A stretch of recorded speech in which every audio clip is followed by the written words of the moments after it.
Friends, आज के video में हम बात करने वाले हैं अपने स्टॉक साई के फेवरेट शेयर कोल इंडिया लिमिटेड की। क्योंकि आज के दिन आप मार्केट को देखेंगे तब पूरा मार्केट साइडवेज चल रहा है, लेकिन उसके बावजूद कोल इंडिया लिमिटेड में अच्छी खासी तेजी दिखाई दे रही है।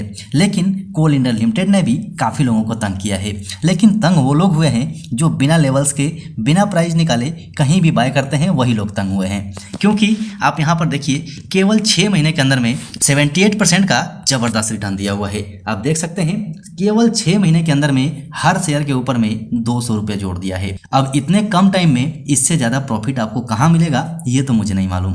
लेकिन फंसे वो लोग हैं जिन्होंने टॉप लेवल में बाय किया, जिनको लेवल्स पता नहीं थे स्टॉक कहाँ तक जा सकता है और अब कहाँ तक जा सकता है। इसके लेवल्स भी लोग नहीं निकाल पाए हैं और पूरी तरह से कंफ्यूज हैं कि कोल इंडिया में हमें क्या करना चाहिए। चलिए मैं नीचे आपको कुछ चीज़ दिखाता हूँ जो समझना बहुत ज़रूरी है। सबसे पहले यहाँ पर देख लीजिए, जो ईयर ऑन ईयर बेसिस पे ये डाटा है। सबसे पहले रेवेन्यू ग्रोथ देखिए, रेवेन्यू में 1.79% की उछाल आई है। नेट इनकम में 16.94% की उछाल है। ईपीएस में 17.01% की उछाल है और नेट प्रॉफिट मार्जिन में 14.84% की जबरदस्त उछाल है। मतलब ईयर ऑन ईयर बेसिस पे जबरदस्त काम करते हुए कोल इंडिया लिमिटेड दिखाई दे रहा है। यहाँ पर आप न्यूज़ के माध्यम से भी देखेंगे तो यहाँ पर अलग अलग टारगेट्स देखने को मिल रहे हैं। सबसे पहले यहाँ पर देखिए, 510 रुपये का टारगेट आपको दिखाई दे रहा है जो एक्सिस सिक्योरिटीज़ की तरफ से है। साथ ही और भी कई सारे जगह हैं जहाँ पर आपको टारगेट्स देखने को मिल जाएंगे। लेकिन कोल इंडिया लिमिटेड में जिस वजह से गिरावट आई थी, उसी वजह से अब इसके अंदर में उछाल आ रही है।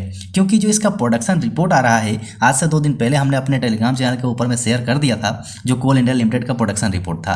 प्रोडक्शन रिपोर्ट बिल्कुल क्लियरली ये बता रहा है कि कोल इंडिया जो लक्ष्य के साथ में चल रहा है ना, वो लक्ष्य आराम से पूरा हो सकता है। साथ ही पहले तो केवल हम कोयले से इसको जानते थे, लेकिन अब ये एनर्जी सेक्टर में भी जा चुका है, तो आगे भी इसका बहुत ज़्यादा डिमांड रहने वाला है, ऐसा तो मुझे लगता है। लेकिन बाकी आपकी मर्जी है, आप कैसे सोचते हैं। कोल इंडिया लिमिटेड हमको इसलिए अच्छा लगता है क्योंकि ये शेयर रिटर्न दे ना दे, लेकिन डिविडेंड बहुत ज़बरदस्त देता है। 5.38% का डिविडेंड यील्ड अभी भी इस स्टॉक का है, जो बहुत जानदार डिविडेंड देता है। अगर आप इसका डिविडेंड हिस्ट्री चेक करेंगे तो हर साल लगभग 3 बार ये डिविडेंड देता है।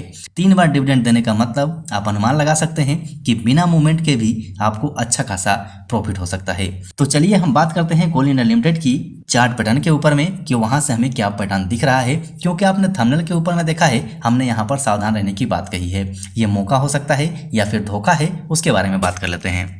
सो फ्रेंड्स, फाइनली कोल इंडिया लिमिटेड का 1 डे कैंडलस्टिक चार्ट पैटर्न आपके सामने में है और लगातार इसे हम कवर करते हुए आ रहे हैं। अब जाकर देखेंगे वीडियो सेक्शन में तो आपको मिल जाएगा, सारा वीडियोस मिल जाएगा जो हमने कवर किया हुआ है। जैसे ही यहाँ पर पैटर्न का ब्रेकआउट हुआ था, उसके बाद से हमने इसे कवर करना शुरू कर दिया था और यहाँ से आप देख सकते हैं कि कितनी जबरदस्त तेजी मिली हुई है। हालांकि मैंने और भी नीचे इसे लिया हुआ था, लेकिन यहाँ से भी अगर आपने कवर किया होगा तो समथिंग 250 रुपये के आसपास स्टॉक था और वहाँ से यहाँ तक की रैली आप देख सकते हैं। जो 455 रुपये 20 पैसे पे आज के दिन चल रहा है। प्राइस में थोड़ी बहुत बदलाव हो सकती है, लेकिन यहाँ पर देखिए, यहाँ पर दिक्कत क्या है ना कि बहुत लोग क्या चाहते हैं कि स्टॉक केवल रोज के दिन हरा रहे। हरा रहेगा तो कैसे काम चलेगा भाई। यहाँ पर आप देखिए, इसके बीच में कई सारे रेड कैंडल्स दिख रहे हैं, कई जगह पे आपको कंसोलिडेशन दिख रहा है, उसके बाद स्टॉक ऊपर जा रहा है। तो यहाँ पर लोग इतना जल्दी परेशान होते हैं ना कि कुछ कहने लायक नहीं। अब यहाँ पर देखिए कितनी बार इसने मौका दिया है, 1 बार, 2 बार, 3 बार, आपको 3 बार मौका दिया है बाय करने के लिए। हमने पहले ही, बहुत पहले ही बता दिया था कि इसका सपोर्ट लेवल 430 रुपया 55 पैसा होगा और ये मार्किंग हमने आज नहीं की है। आप जाके पीछे के कई सारे वीडियोस हैं, देख लीजिए। हमने यहाँ पर सपोर्ट मार्क किया था कि इस लेवल पे जब जब आता है तब तब आप बाय करके चल सकते हैं। और फाइनली हमने खुद भी 3 बार ऐड किया है। जब जब स्टॉक यहाँ आया तब तब हमने ऐड किया है और फाइनली अभी ऊपर निकल रहा है। लेकिन अब सवाल आता है कि क्या यहाँ से ये ऊपर निकल जाएगा या फिर इसके अंदर और गिरावट आएगी। तो न्यूज़ बेस पे अगर हम देखें तो पॉजिटिविटी फैली हुई है, कोई दिक्कत नहीं है। लेकिन यहाँ पर एक पैटर्न दिख रहा है जिसका जिक्र हमने पहले भी किया हुआ है। अगर स्टॉक के अंदर में गिरावट होनी है तो अभी के टाइम में स्टॉक मेरे हिसाब से इस लेवल तक आ सकता है और ये लेवल होगा हमारा समथिंग, ये कम से कम तो इतना तो आएगा, 466 रुपये के आसपास ये आ सकता है। अब इतना मैं क्यों कह रहा हूँ वो यहाँ समझिए। यहाँ पर जो पैटर्न मुझे दिख रहा है, यहाँ पर एक हेड एंड शोल्डर पैटर्न बनते हुए दिख रहा है। अगर ये पैटर्न स्टॉक को बनाना है तो यहाँ तक ये आ सकता है, उसके बाद फिर से एक गिरावट आ सकती है। तो हमें इस नेक लाइन का इंतजार करना है जो हमने पहले से ही सपोर्ट मार्क कर रखा है। तो यहाँ पर मेरे हिसाब से घबराने जैसी कोई बात तो है ही नहीं। साथ में आप रेसिस्टेंस भी देख सकते हैं। यहाँ पर ये ब्लू कलर की लाइन हमारी रेसिस्टेंस है, जो ट्रेंड लाइन रेसिस्टेंस है। तो यहाँ पर ये रेसिस्टेंस ले सकता है। यहाँ से लेके भी वापसी हो सकती है, तो कोई बड़ी चीज़ नहीं है। इसे ब्रेक भी कर सकता है, ब्रेक करके बाहर भी निकल सकता है। क्यों निकल सकता है? क्योंकि ऑलरेडी यहाँ पर इसने ट्रेंड का ब्रेक किया था, रिटेस्टमेंट भी हुआ था, वापस ऊपर भी गया था और इस लेवल से इसने रेजिस्टेंस लिया, फिर वहाँ से प्रॉफिट बुकिंग आई और फिर स्टॉक ऊपर चलना शुरू कर चुका है। तो यहाँ पर आप लंबे टाइम के लिए इसे होल्ड करके रखिए। मेरे हिसाब से ऐसे स्टॉक को बिल्कुल खरीद के और भूल जाना चाहिए, क्योंकि फंडामेंटली स्टॉक इतना मजबूत है कि कुछ कहने लायक नहीं। और इसका काम करने का तरीका जो देख रहे हैं ना, अभी के टाइम में काफ़ी बेहतर हो चुका है। पहले स्टॉक एक ही रेंज में चलता था, लेकिन अब वो स्टॉक नहीं रहा है। मेरे हिसाब से इसमें अच्छी तेज़ी रह सकती है। आप यहाँ पर MACD के रूप में भी देख सकते हैं, MACD भी पॉजिटिव होते हुए दिखाई दे रहा है।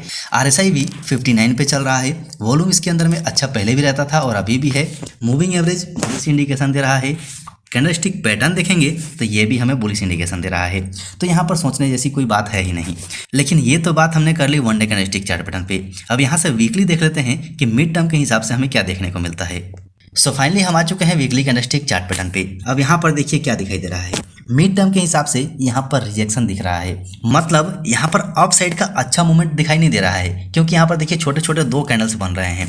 बड़ा कैंडल यहाँ पर दिखाई नहीं दे रहा है, मतलब 2 सप्ताह से लगभग स्टॉक एक ही जोन में घूम रहा है। और यहाँ पर इस पैटर्न को अगर आप देखेंगे तो इसे हम ये कह सकते हैं कि ट्विंजर टॉप पैटर्न बना हुआ है। मतलब ये जो अब रेसिस्टेंस है ना, ये काफ़ी इंपॉर्टेंट है।